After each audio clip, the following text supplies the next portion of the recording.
Assalamualaikum warahmatullahi wabarakatuh. Kami dari kelompok 6 akan menyajikan hasil video pembelajaran oleh saya sendiri, Adi Mas Alidan Yuwono, NIM 193111124, dan teman saya Novika Tina Fadila, NIM 193111125, dan teman saya Isna Oktaviasa dengan NIM 193111126. Selamat menyaksikan video dari kami.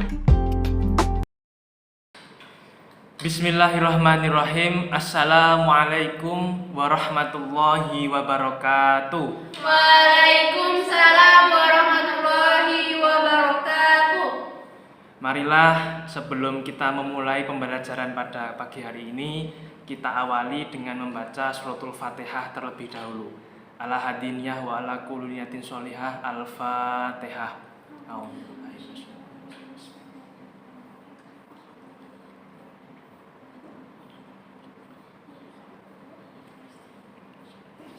Amin ya rabbal alamin. Mudah-mudahan dengan pembacaan suratul Fatihah kita diberikan kemudahan dan kemampuan untuk memahami mata pelajaran pada pagi hari ini.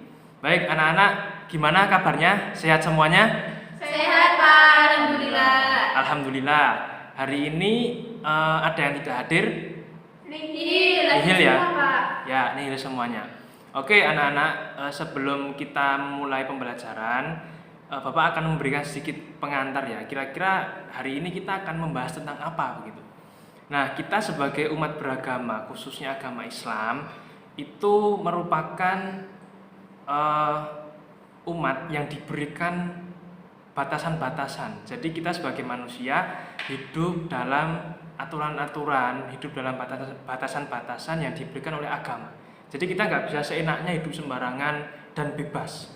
Nah, maka batasan-batasan itu apa saja? Nah, kita akan pelajari pada pagi hari ini. Utamanya kita sebagai umat Islam, ya koridornya itu adalah syariat. Nah, kita akan pelan-pelan belajar nanti tentang batasan-batasan apa saja yang akan kita gunakan di dalam kehidupan sehari-hari sebagai seorang umat Islam. Begitu ya anak-anak ya. Nah, di sini kita akan membahas langsung saja yakni materi tentang hudud, gitu ya. Hudud itu secara jamak begitu ya, secara bahasa itu berarti pencegahan atau batasan antara dua hal begitu. Jadi kita dicegah untuk berbuat yang jelek-jelek, berbuat keburukan, dan kita diberikan batasan-batasan dalam melakukan sesuatu gitu. Nah, secara bahasa itu pencegahan, kemudian secara istilah itu merupakan hukuman-hukuman pencegahan tertentu yang telah ditetapkan Allah sebagai sanksi atau hukuman untuk mencegah manusia dari melakukan tindak kejahatan selain pembunuhan dan penganiayaan, seperti hukuman berzina, kemudian mencuri, kemudian meminum khamr, dan juga merampok, dan juga khojaf. Khojaf itu adalah menuduh zina. Jadi hudud ini merupakan yang kita bahas itu merupakan hukuman-hukuman bagi kita sebagai umat Islam yang melakukan pelanggaran-pelanggaran selain membunuh dan juga selain membunuh dan juga menganiaya. Nah, apa saja itu nanti akan kita bahas pelan-pelan. Nah, begitu ya anak-anak ya. Nah, jadi hudud ini kita berfokus pada 5 kategori. Yang pertama ada zina, yang kedua ada khojaf atau menuduh zina, yang ketiga ada meminum khamr, yang keempat ada mencuri, dan yang kelima ada merampok. Nah, untuk itu Bapak akan bagi menjadi 2 kelompok besar itu ya, untuk membahas tema-tema yang telah Bapak sampaikan tadi. Kelompok yang pertama itu mendapatkan materi tentang zina dan khojaf, yaitu menuduh zina. Kemudian kelompok yang kedua mendapat materi meminum khamr dan juga mencuri. Nah, silakan anak-anak untuk mencari apa yang dimaksud dengan tema-tema itu, apa yang dimaksud dengan istilah-istilah itu, kemudian macam-macamnya, dan segala sesuatu yang berkaitan dengan tema-tema yang telah dibagi tersebut. Silakan didiskusikan dari kelompoknya masing-masing. Nah, anak-anak, masing-masing kelompok Bapak beri waktu 5 menit untuk berdiskusi ya. Oke, sudah. Silahkan kita mulai dari kelompok 1 dulu untuk mengkomunikasikan hasil diskusinya di depan kelas. Saya persilahkan, monggo silahkan maju. Baik, di sini saya perwakilan dari kelompok 1 akan mempresentasikan hasil diskusi kami mengenai zina. Zina merupakan persetubuhan antara laki-laki dan perempuan yang tidak terikat hubungan pernikahan atau perkawinan yang sah. Dalam hal ini, para ulama sepakat bahwa zina hukumnya haram dan termasuk salah satu bentuk dosa besar. Allah Subhanahu wa Ta'ala berfirman dalam Quran Surat Al-Isra ayat 32. A'udzu billahi minasyaitonir rajim. Bismillahirrahmanirrahim. Wala taqrabuz zina innahu kana fahisyatan wa sa'a sabila. Yang artinya, dan janganlah kamu mendekati zina. Zina itu sungguh suatu perbuatan yang keji dan suatu jalan yang buruk. Nah, kemudian ada macam-macam dari zina dan hadnya. Yang pertama zina ghairu muhsan atau zina yang dilakukan oleh seseorang yang belum menikah. Jadi para ahli fikih sepakat bahwa had atau hukuman bagi pezina ghairu muhsan baik laki-laki ataupun perempuan adalah cambukan sebanyak 100 kali. Adapun hukuman pengasingan atau tagrib, para ahli fikih berselisih pendapat. Kemudian yang kedua ada zina muhsan atau perbuatan zina yang dilakukan oleh seorang yang sudah menikah. Had atau hukuman yang diberlakukan kepada pezina muhsan adalah dirajam. Kemudian mengenai hikmah dilarangnya zina. Zina merupakan sumber berbagai tindak kemaksiatan. Di antara hikmah terpenting diharamkannya zina adalah yang pertama, memelihara dan menjaga keturunan dengan baik, karena anak hasil perzinaan pada umumnya kurang terpelihara dan terjaga. Yang kedua, menjaga harga diri dan kehormatan manusia. Yang ketiga, menjaga ketertiban dan keteraturan rumah tangga. Dan yang keempat, memunculkan rasa kasih sayang terhadap anak yang dilahirkan dari pernikahan sah. Yang kedua, mengenai qadhaf. Qadhaf secara bahasa artinya adalah melempar dengan menggunakan batu atau yang sejenis. Adapun secara istilah dalam hukum Islam, qadhaf adalah penisbatan yang dilakukan oleh seseorang terhadap orang lain kepada perbuatan zina. Qadhaf merupakan salah satu dosa besar yang diharamkan oleh syariat Islam. Di antara dalil-dalil yang menegaskan keharaman qadhaf adalah Quran Surat An-Nur ayat 23 yang berbunyi, A'udzu billahi minasyaitonir rajim. Innal ladzina yarmunal muhsanatil ghafilatil mu'minatil lu'inu fid dunya wal akhirah wa lahum adzabun adzim.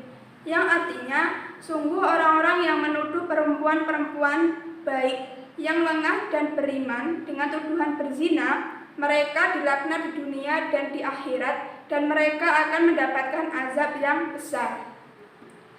Syarat-syarat berlakunya had qadhaf atau berlakunya hukuman qadhaf yaitu ketika tertuduh berzina adalah muhsan. Yang kedua, penuduh sudah balik dan berakal. Dan yang ketiga, tuduhan berzina benar-benar sesuai dengan aturan syara. Kemudian gugurnya had qadhaf. Hukuman dari qadhaf bisa gugur. Seseorang yang menuduh orang baik-baik berzina bisa terlepas dari had qadhaf jika salah satu dari 3 hal di bawah ini terjadi. Yang pertama, penuduh dapat menghadirkan 4 orang saksi laki-laki adil bahwa tertuduh benar-benar telah berzina. Kemudian yang kedua, li'an atau sumpah seseorang suami atas nama Allah Subhanahu wa Ta'ala sebanyak 4 kali.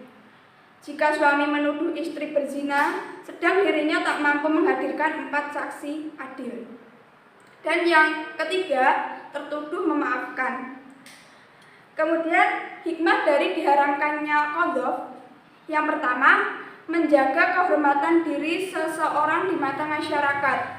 Yang kedua, agar seseorang tidak begitu mudah melakukan kebohongan dengan cara menuduh orang lain berbuat zina. Yang ketiga, agar si penuduh merasa jera dan sadar dari perbuatannya yang tidak terpuji. Yang keempat, menjaga keharmonisan pergaulan antar sesama anggota masyarakat. Dan yang kelima yaitu mewujudkan keadilan di kalangan masyarakat berdasarkan hukum yang benar. Cukup sekian presentasi dari kelompok 1. Terima kasih.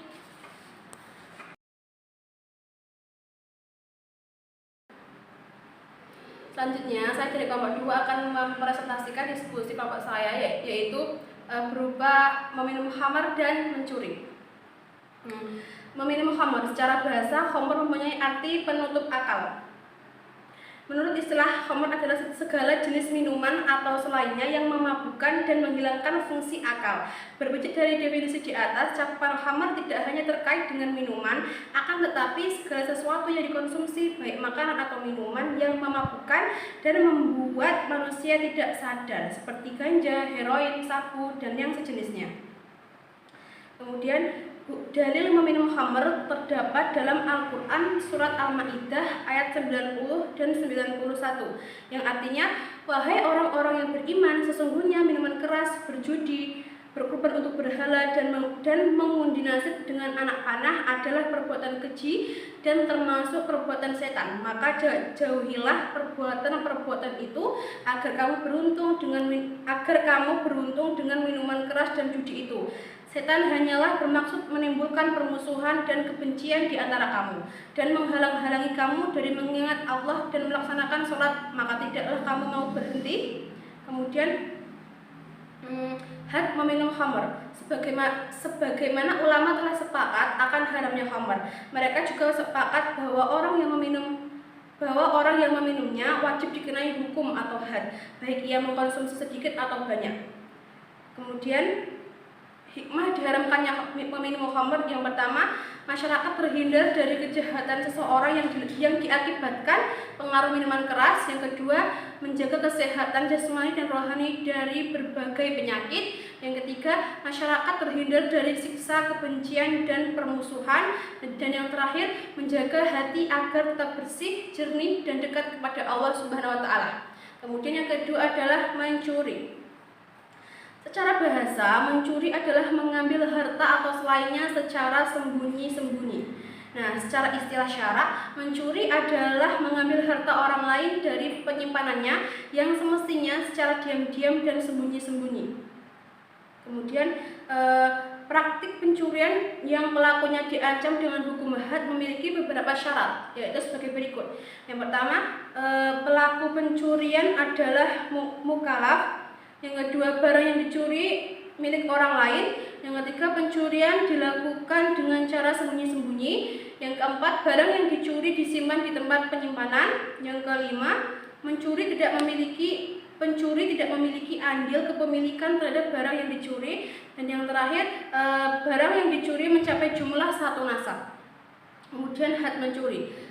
Jika praktik pencurian telah memenuhi syarat-syarat sebagaimana dijelaskan di atas, maka pelakunya wajib dikenakan had mencuri, yaitu seperti potong tangan. Kemudian seperti dalam firman Allah Subhanahu wa Ta'ala dalam Quran surat Al-Ma'idah ayat 38 yang artinya adapun orang laki-laki maupun perempuan yang mencuri, potonglah tangan keduanya sebagai alasan atas perbuatan yang mereka lakukan dan sebagai siksaan dari Allah, dan Allah Maha Perkasa, Maha Bijaksana.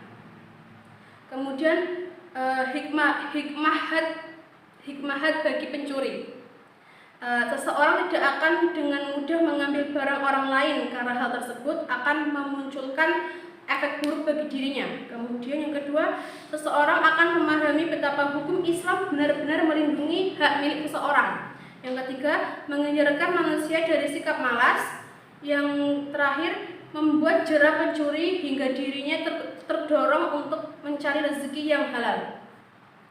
Sekian penyampaian dari saya. Terima kasih. Baik, terima kasih kepada kelompok 1 dan 2 yang telah mempresentasikan hasil diskusinya masing-masing ya. Cukup bagus sekali, cukup lengkap, dan akan Bapak tambahkan supaya lebih komplit ya. Jadi ada satu jenis lagi tentang hudud, yakni merampok, menyamun ataupun merompak begitu ya. Nah, merampok ini merupakan istilah yang digunakan untuk mengambil harta orang lain dengan menggunakan cara kekerasan atau mengancam pemilik harta dengan senjata, dan terkadang disertai dengan ancaman bahkan hingga pembunuhan seperti itu. Nah, perbedaannya itu hanya terdapat pada tempat kejadian. Jika menyamun ataupun merampok itu ada di darat, jika merompak itu ada di laut begitu. Nah, kemudian hukum dari perbuatan itu, jika perampas harta sampai membunuh korbannya, maka dosanya menjadi lebih besar lagi begitu. Karena ia telah melakukan perbuatan dosa besar yang jelas-jelas diharamkan agama, yakni merampok dan membunuh. Maka dari itu, perampok, penyamun ataupun perompak yang mendapatkan hukuman ganda. Ia dikenai had dan diancam hukuman akhirat yang berupa azab dahsyat. Di sini Allah berfirman, walahum fil akhirati adzabun adzim. Dan akhirat mereka mendapat azab yang besar, dari surat Al-Maidah ayat 33. Maka ini hukumannya nanti di akhirat akan sangat pedih begitu ya anak-anak.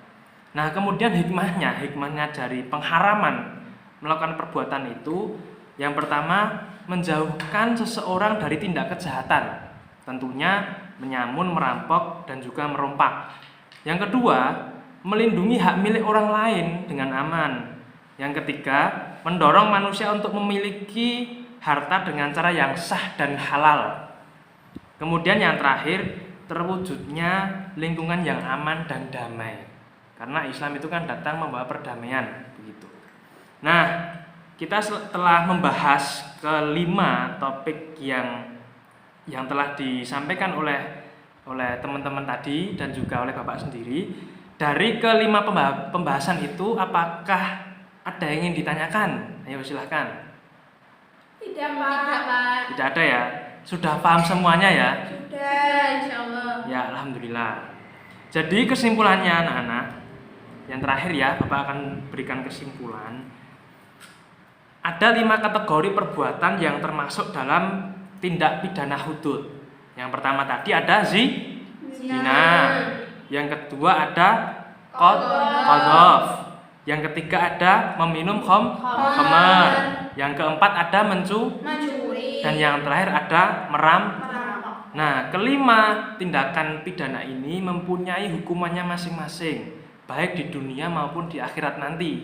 Apalagi nanti di akhirat ya.